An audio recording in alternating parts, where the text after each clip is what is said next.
عليك. ايه قديش حقه هذا الاخ اللي هنيك؟ أنو أخ أخي؟ هذا الحمار الاسود الكبير. إيه وين عملت لي الأخ؟ هذا خصمه 200 ليرة سوري. ومن هون لهو إيه شو بدي أقول لك يعني؟ أنا شاريه 190 ليرة، يعني مربحي منك 10 ورقات، حطيت له علف من على بكرة بليرة، يعني صفى مربحي منك 9 ورقات.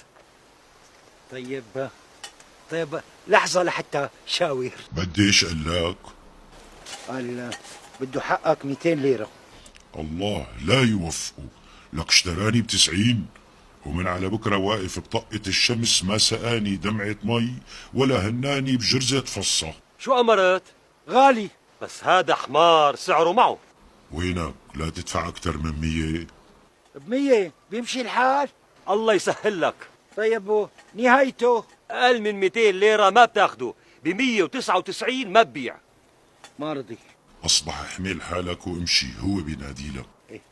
اعتمدت ولا لا؟ الله يجبر. لحظة، يعني بقديش بدك إياه؟ شو بديش بدي اياه؟ باين عليك ما بدك تبيع. احكي لك كلمة. ما خليت للحكي مطرح، طالما عم تقول انه 199 ما بتبيع. أخي هذا خصمه ب 175 ليرة. لا تدفع. الله يجبر. ليش أنت قديش مصرياتك؟ 100 ليرة.